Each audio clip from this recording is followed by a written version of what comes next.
Hi, welcome everyone to this presentation. We are presenting today about the Alex Timpson Attachment and Trauma Awareness in Schools programme. We're going to cover some of the key findings from that research programme.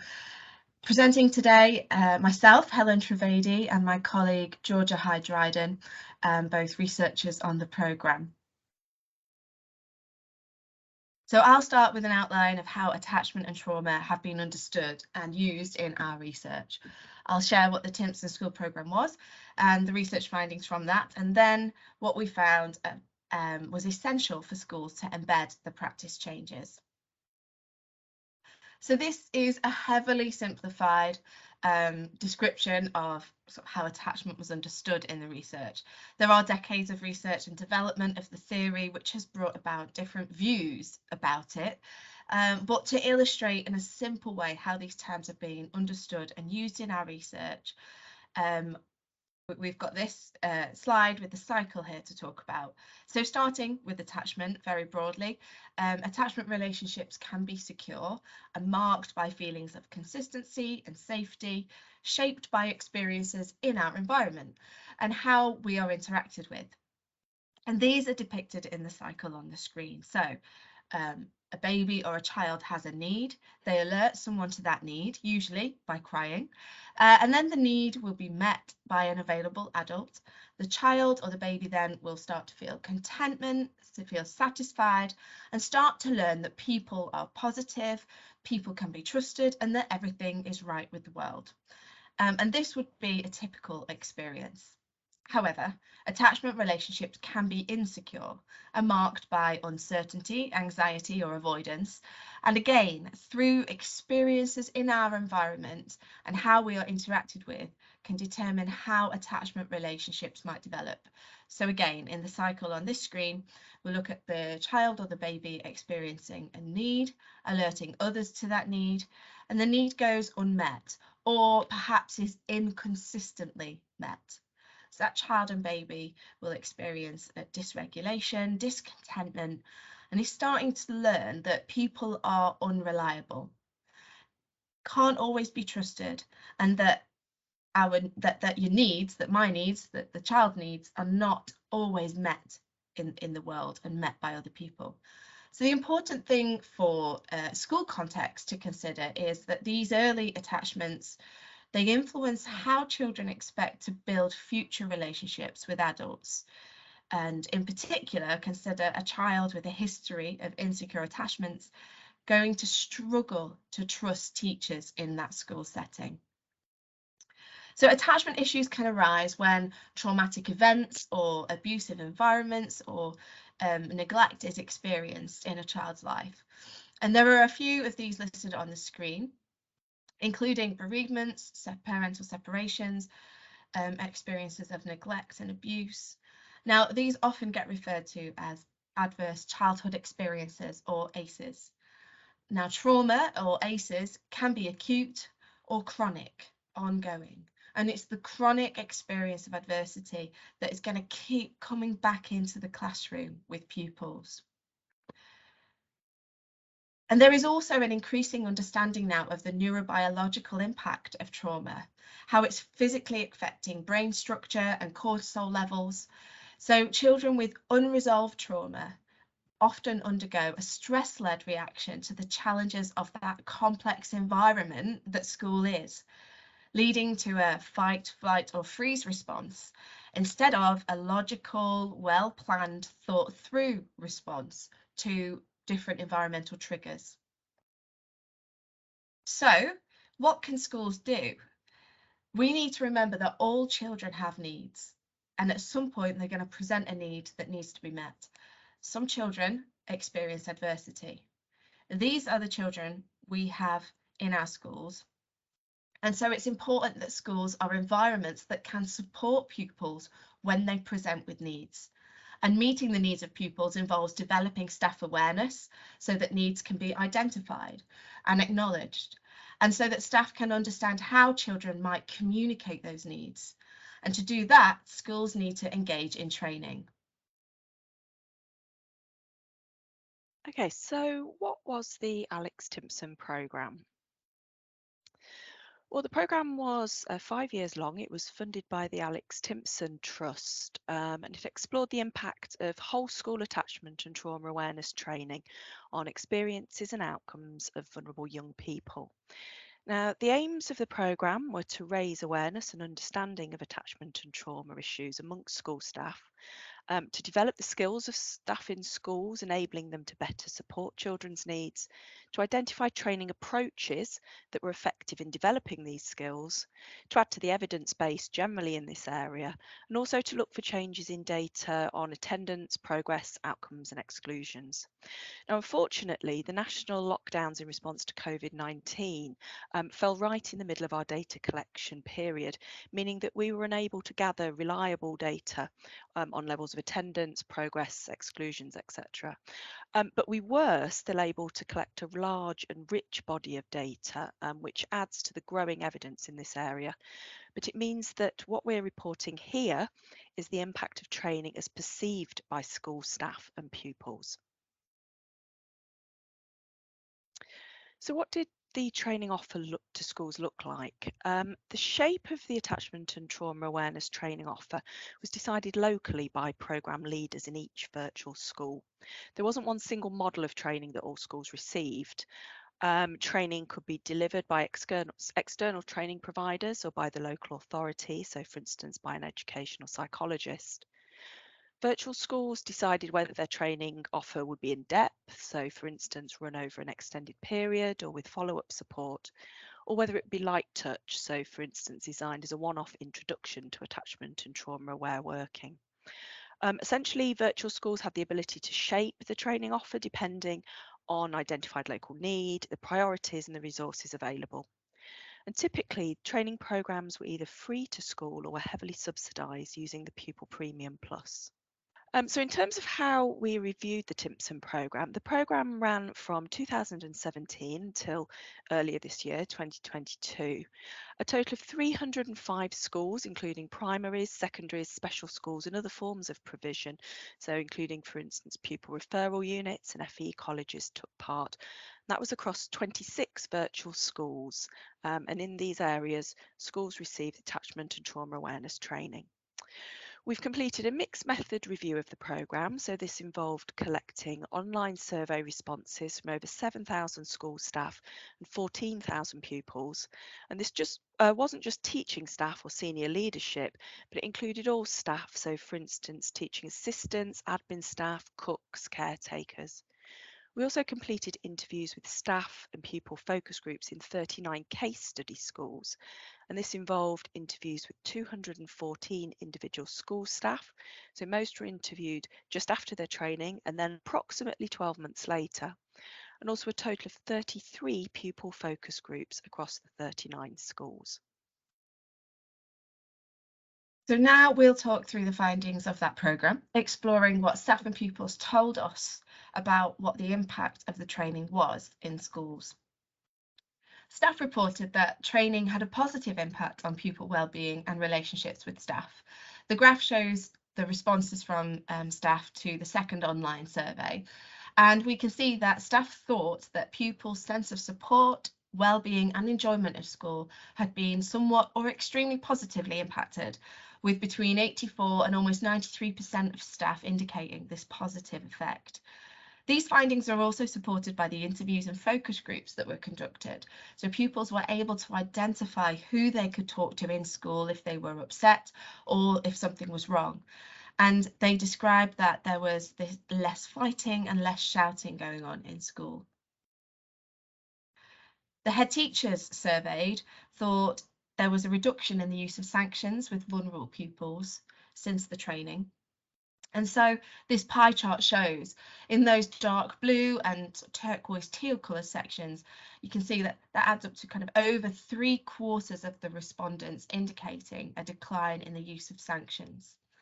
There is a small proportion reporting a slight increase in the use of sanctions. Now, in the numbers that were taking part, that's about 2 people. And our interview data suggests that this is likely because the new approach is still embedding for staff and pupils. And while getting used to the change, there can be a slight increase where new policies and expectations are still settling in.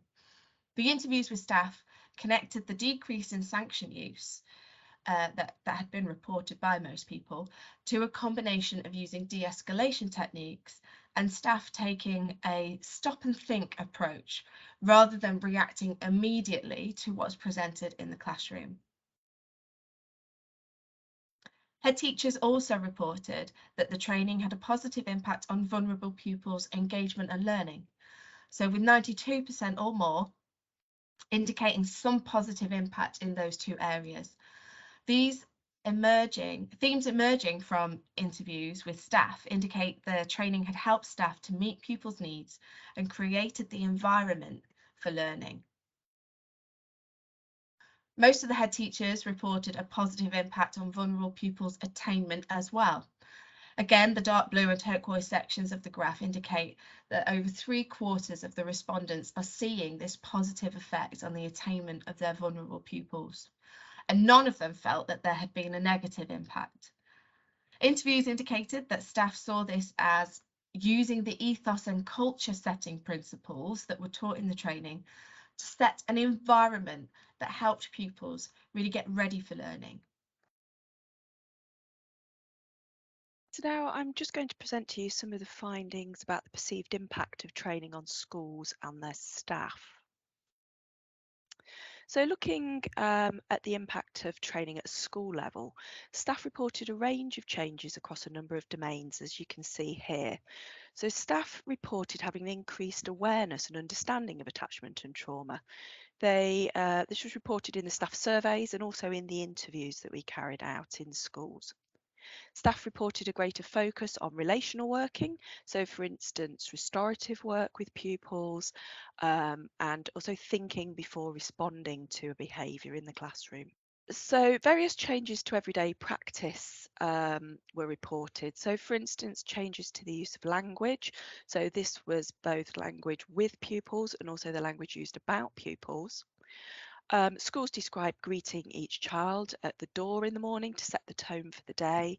And also the use of emotion coaching was particularly popular amongst schools participating in the programme as a way of helping pupils regulate their emotions. There were changes to the physical space in the school reported. So for instance, creating safe spaces, so little tents or niches that pupils could go to if they needed.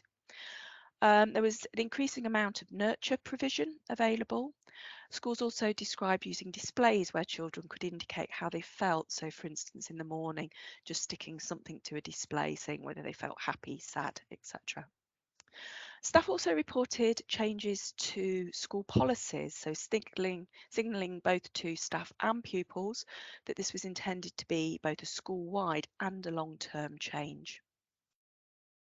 So thinking about increasing staff awareness and understanding following training, an important theme that emerged from our analysis of the interview data was staff beginning to see behaviour as a way of children communicating, and how being more conscious of this meant that staff were trying to look beneath the behaviour before responding.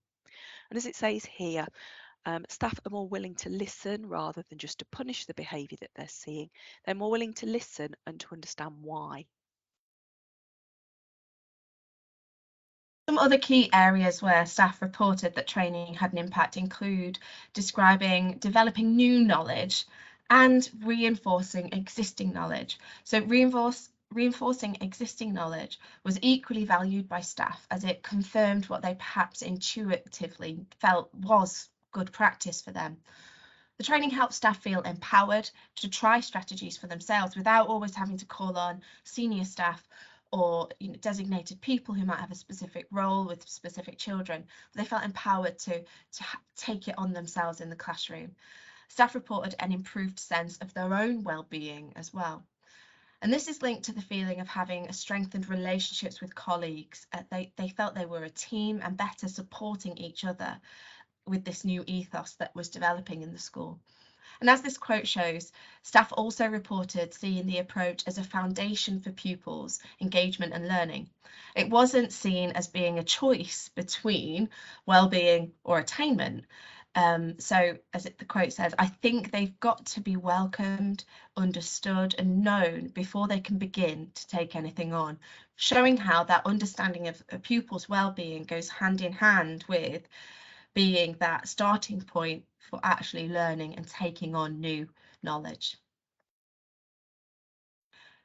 1 year after receiving training, 80% of staff reported feeling confident in working with vulnerable young people, compared with 50% of staff who did not receive training.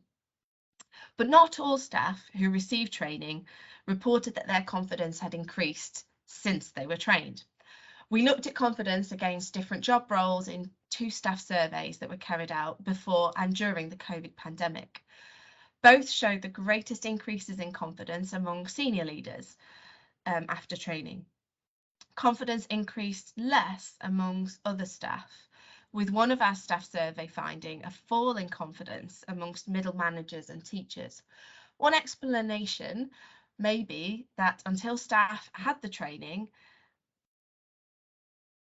it made some staff realise that they knew less than they thought they did. This sort of situation of they didn't know what they didn't know. So it caused them to reassess their levels of confidence. So overestimating your ability in this way is a recognised phenomenon known as the Dunning-Kruger effect. So in terms of the challenges faced by schools, the logistics of training all members of staff could pose a challenge for schools, whether they were small, large, or rural, urban. Most schools reported trying to arrange for all of their staff to attend a training session, whereas other models used a cascade effect for their training. All schools, even those making transformational progress, reported having some resistant or staff who might be difficult to engage with the new approach. So examples of how schools addressed this included involving them as champions or in working groups, and the senior leadership team being really key in modelling effective strategies. Now, this quote shows that facing some resistance was expected by schools, as this staff member says, you were always going to get the odd one that isn't totally flexible and adaptable and whatever, but I think in a way they get overshadowed and overpowered by the rest of us. So meaning there tends to be more staff in school that will be on board, but there's always a few perhaps. Staff also describe the challenge of competing priorities and demands, the multiple everyday pressures on all school staff. Senior leadership teams described making it clear that the approach was a priority, and they tried to make introducing it as easy as possible for their staff.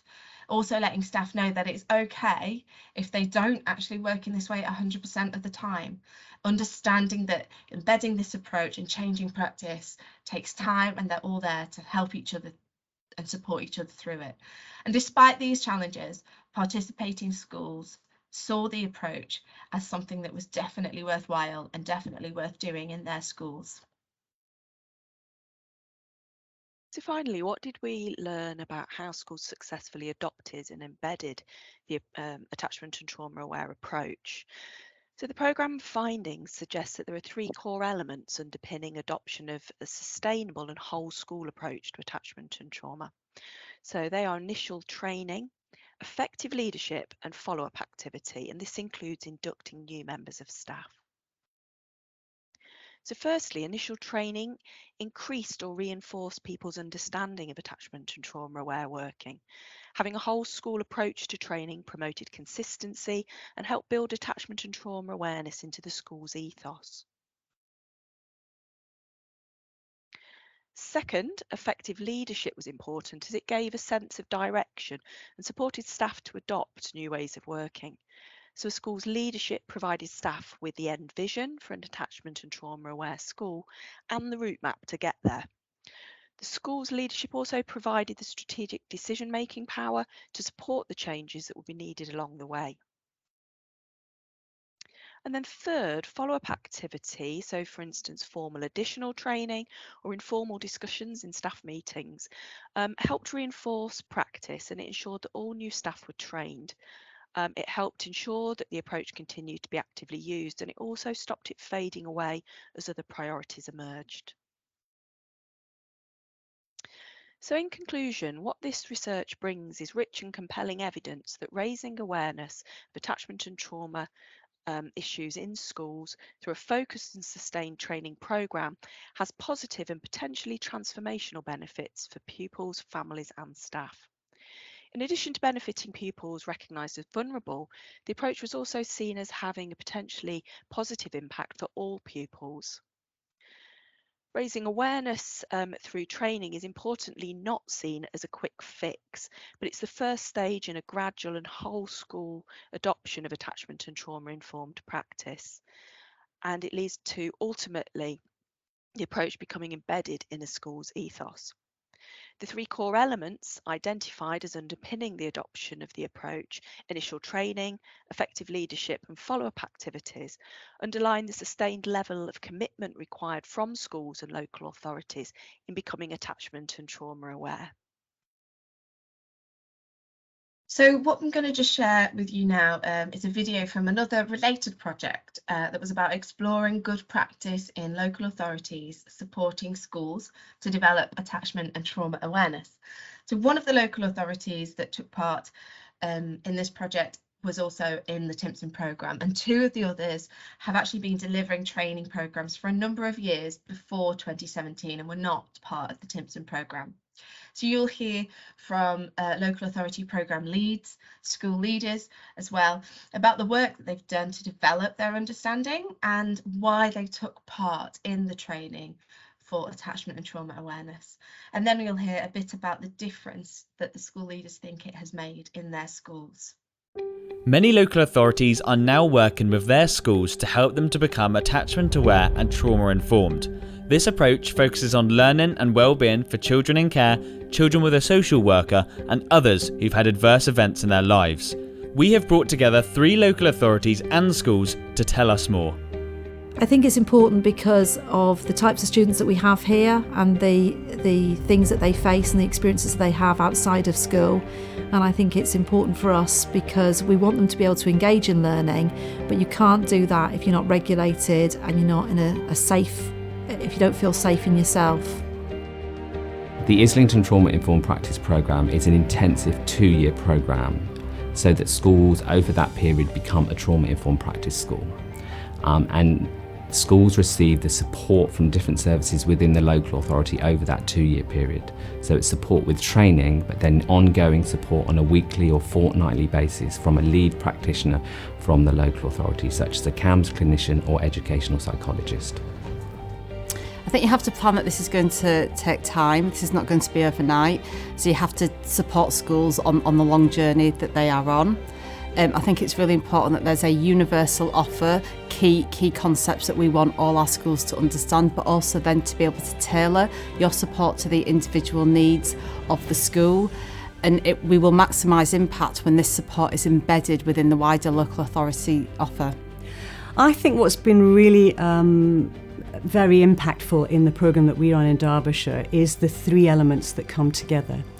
And that's the theoretical underpinning that we train schools in elements of attachment, of trauma, of resilience, of relationships, but bringing that theoretical underpinning together with action research and then an ongoing support network. So in order to make the trauma-informed practice programme sustainable, the most important thing is the local authority's commitment at a senior level to support the services and the schools to continue the programme. Having now been running this programme in Derbyshire for 8 years, we can look back and see that the time that we took to plan and consult with our schools has really paid off, because what we now see is deep and sustained developments in each school that we've worked with. It's not just about imparting knowledge, it is about truly going in partnership with schools to help them develop their practice. Schools on the journey to become attachment aware and trauma informed make important changes to policy and everyday practice, nurturing stronger and more trusting relationships. This leads to improved outcomes for young people with greater engagement and learning. The journey is hard. However, with strong leadership, with people that are courageous in what they do, have a passion for what they do, understand that it is about students first, you can succeed and you will succeed. and success will be seen across the school in all areas. One of the real benefits of being part of Derbyshire's attachment wear programme is that it wasn't a one-off course or even a couple of weeks worth of course, if we're honest, the impact can be very limited because it was 12 months worth of work and beyond, including some action research. It gave staff the opportunity to really embed practice, to step back and observe children, to learn about children and what they were doing and put into practice what they were learning, which really embedded a change in practice within school. So we're really proud of our relationship policy, not just because it's a policy that's rooted in building relationships with young people, but because it feeds through every vein of the school, teaching and learning, how we speak to children, how we work with our parents. It's fundamental in everything that we do. We've also done a lot of work on very basic things like meet and greet. So being on the door, saying good morning to every student, how was your weekend, and getting to know them, because our students are amazing. So what you feel is that ethos, that when you step into an attachment-aware school, you feel that you are welcome, that everybody's welcome, and that it's a place of success. This is really important because it can lead to transformational experiences for our most vulnerable pupils, but not only addressing the needs of our most vulnerable pupils, it encompasses the needs of the whole school community. And when we look at the learning experience of pupils, this cannot be separate or additional. It's just a different way of meeting the needs of our pupils that put relationships at the heart of everything that schools do.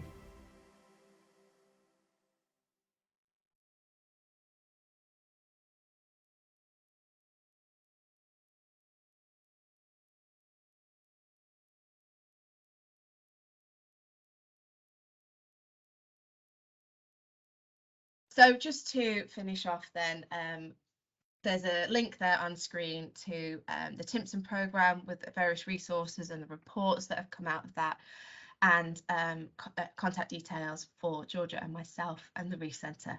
Thank you very much for listening.